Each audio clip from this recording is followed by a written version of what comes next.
up, guys? It's Alex and Eric from the Heavy Foot.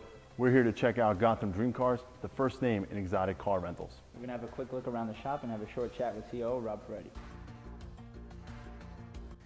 Before Gotham Dream Cars, I'd never really heard of an exotic car dealership. You gotta wonder, where did this idea come from and what did it take for this to grow? How do you even start this sort of business? Noah started the company back in like 2003. It was a fairly untapped market. He started the company because he was looking for an exotic car in New York. He did a deal with some software company and he was looking to spend some money. And he looked up exotic car rental New York and there were no options. So he went from there. He then he started looking around on the internet. He started searching Google and seeing how many people are searching for exotic car rentals, and it turned out to be about 75 people per day were looking for Ferrari rental New York. So there was an opportunity there, and we bought a Ferrari and started with that. I met him at a Ferrari show back in like '02, and he was mentioning starting the company, and I sort of shrugged it off. I was like, that's probably not the smartest idea I've ever heard.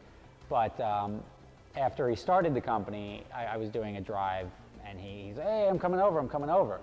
So I came over, we started talking, and he really didn't know very much about cars. So I brought about the expertise on the cars, and it worked together. Imagine renting your dream car, renting the car you've been wanting to drive your entire life. And here's the moment. Your right foot has the ability to control 500 horsepower. What do? Do you drift? Do you take it around the track? Do you decide to try to do a $160? Try to do a $140? How does Gotham Dream Cars control things like this? Do they have the ability to control things like this? Most people don't. The cars have GPS in them, so they shut off if they go on the racetrack.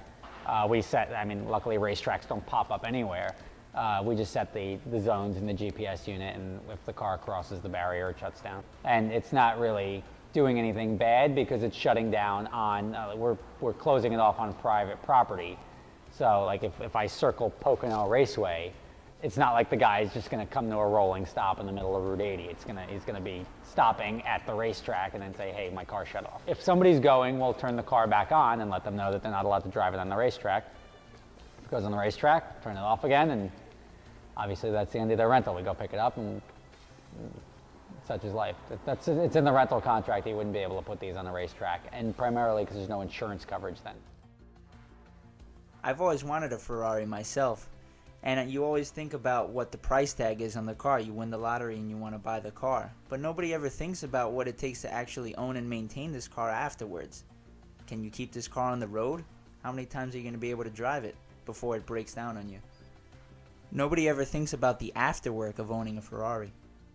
Ferraris are unfortunately rolling pieces of crap. They have a huge market, so the value of them usually hangs very well, but any Ferrari, when it's out of date, when it's out of warranty, is sort of something that it'll lose 30 or 40% of its value just because the warranty's gone.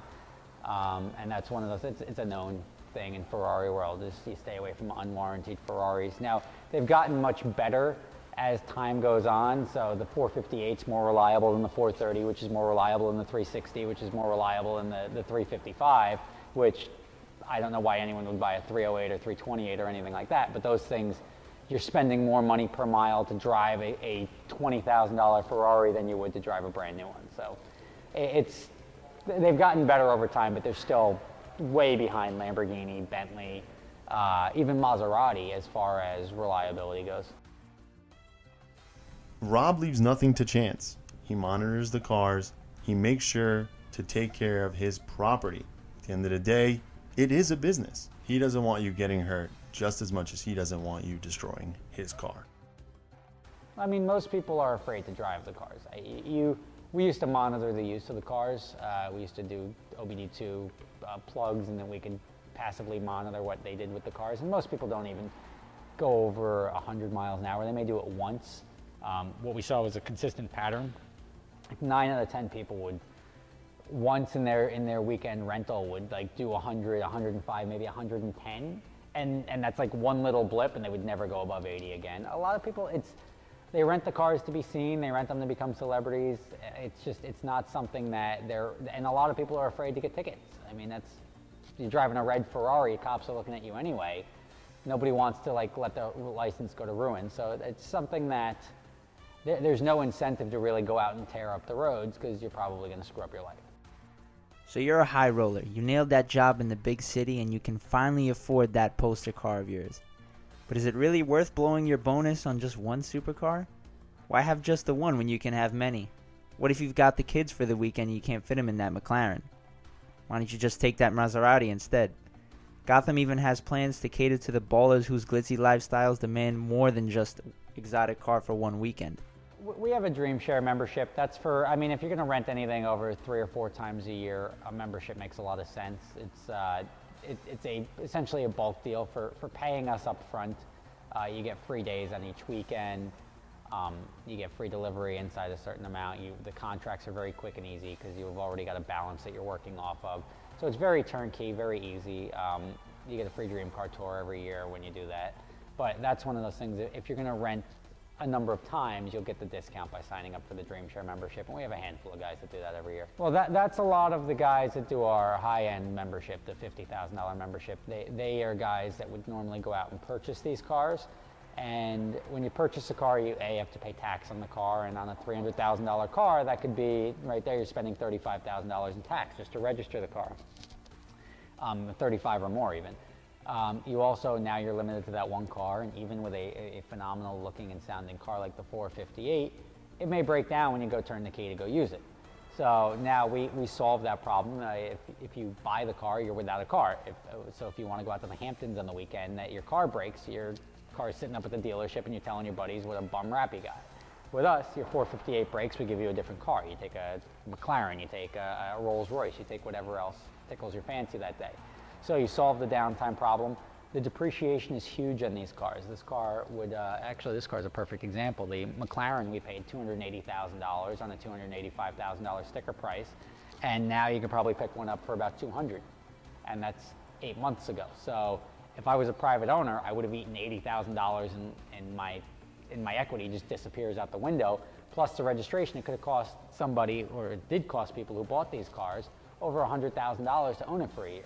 And that's not what they were expecting when you buy it. With me, if you came in and rented it, it didn't cost you anything. It cost you the $3,000, $4,000 for the rental, and that's it. The Dream Car Tour is an event where essentially you drive 6 cars. We're not going to pick these ones because these 2 cars never go out on it.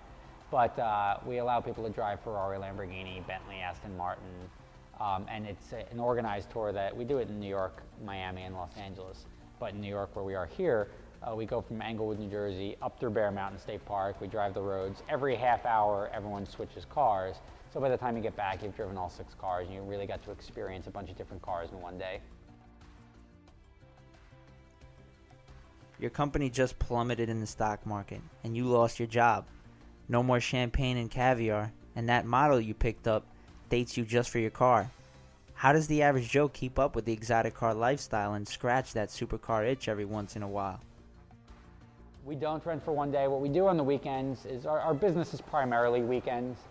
So the cars are usually available during the week, which is why the rates during the week are a little lower. What we'll do on a weekend is if there is an example, and it's usually more in the winter, beginning of spring or end of fall, where the cars may be available on the weekend, we'll do something where you can either pay by the mile, and that's the cheapest way for somebody to get in the car, and they'll give us a security deposit and pay anywhere between $10 and $20 a mile, and that's a win if they're just looking to take their wife out to dinner or something. You can take the 458 out, put 20 miles on it, and it costs you $400 instead of $2,000 a day that we would normally charge, or the 4450 for the weekend.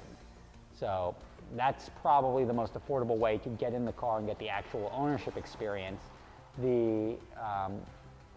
But that's just something, or we do a one-day weekend rental if for half the weekend rate, if it just happens to be available and they want to do that and they're going to be weekend is a 2-day rental. So we have, so it'll be a Friday to Sunday, Saturday to Monday, however they'd like to do it. Why pay a huge amount to have just one supercar and have all the headaches of the taxes and maintenance afterwards? When you could just pay fraction of the price, you can get a pick of a whole lot of supercars that you could have at any point in time that you want. Just want to give a big shout out to Rob and John Ferretti for having us out for the day. Eric and I saw some amazing cars that we usually don't run into.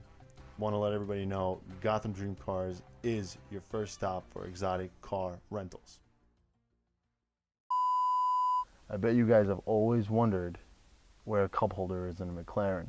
I know you're thinking, oh man, when I'm doing $1.20 and I got my Starbucks latte, where do I put it? Where's the location for that? Well, here it is, right here. You put your drink right here. This is where it belongs. That's useless when you have someone sitting here, but McLaren always takes care of you because they love you.